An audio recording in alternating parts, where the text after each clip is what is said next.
Welcome to சுடு தண்ணி.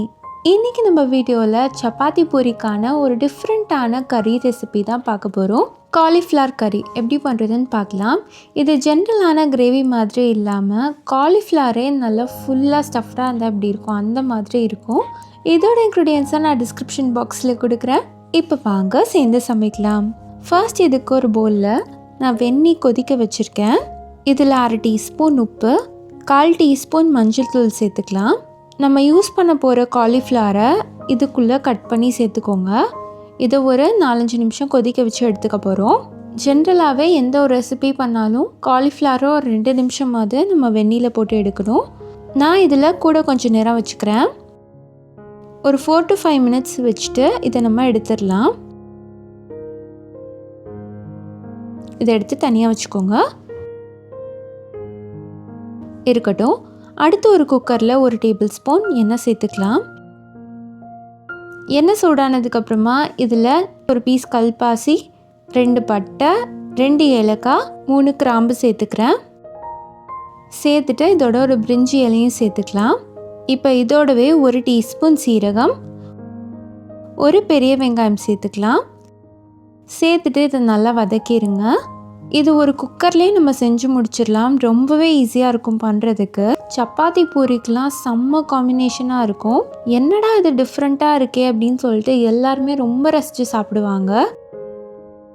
வெங்காயம் நல்லா வதங்கிருச்சு. இப்போ இதோட 1 டீஸ்பூன் இஞ்சி பூண்டு விழுது சேர்த்துக்கலாம். சேர்த்துட்டு நல்லா வதக்கி விட்டுருங்க.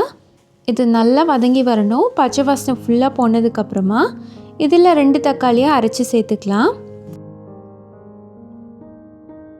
சேர்த்துட்டு நல்லா மிக்ஸ் பண்ணி விட்டுருங்க. இதில் தக்காளி கொஞ்சம் கூட சேர்க்கணும், அப்போ தான் புளிப்பு டேஸ்ட் நல்லா வரும். தக்காளி நல்லா கொதிச்சதுக்கப்புறமா இதில் நம்ம மசாலாலாம் சேர்த்துடலாம்.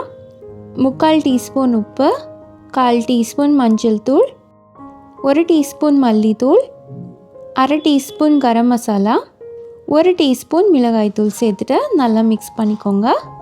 மசாலா சேர்த்ததுக்கப்புறமா இது நல்லா வெந்து வரட்டும். இதை ஒரு 4-5 நிமிஷம் நம்ம அப்படியே சிம்மில் வேக வச்சிடலாம். இருக்கட்டும். இப்போ பார்த்தீங்கன்னா இது நல்லா ரெடி ஆகிடுச்சு.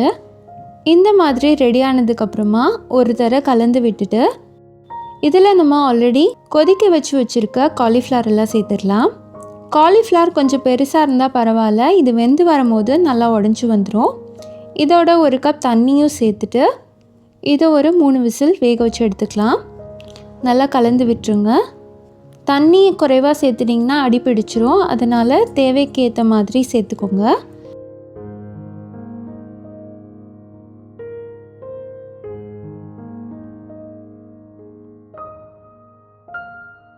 இப்போ இதை மூடி நம்ம வேக வச்சு எடுத்துக்கலாம். விசில் கூட போனால் கூட ஒன்றும் தப்பு கிடையாது. நீங்கள் நல்லா அந்த காலிஃப்ளவர் வெந்து வர வரைக்கும் நீங்கள் வச்சு எடுத்துக்கோங்க.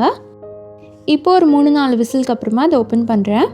பாருங்கள், இது நல்லா அரோமேட்டிக்காக ரெடி ஆகிடுச்சு. காலிஃப்ளவர் நல்லா வெந்து வந்துடுச்சு. மசாலாவோட நல்லா மிக்ஸ் ஆகிடுச்சு.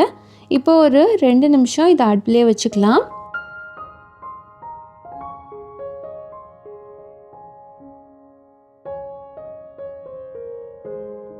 ரெண்டு நிமிஷத்துக்கு அப்புறமா கடைசியாக ஒரு தடவை கலந்து விட்டுட்டு கொத்தமல்லி சேர்த்து நம்ம இறக்கிற வேண்டியதான். அவ்வளோதான், நம்மளோட சூப்பரான காலிஃப்ளவர் கறி இப்போ ரெடி ஆகிடுச்சு. இது கிரேவி மாதிரி இல்லாமல் முழுக்க ஒரு கறி ரெசிபி மாதிரியே இருக்கும். சாப்பிட்றதுக்கு அவ்வளோ அருமையாக இருக்கும். ஸோ கண்டிப்பாக மிஸ் பண்ணாமல் இதை ட்ரை பண்ணி பாருங்கள். இந்த வீடியோ உங்களுக்கு பிடிச்சிருந்தால் லைக் பண்ணுங்கள். சுடு தண்ணி சேனலை சப்ஸ்கிரைப் பண்ணுங்கள். தேங்க்யூ.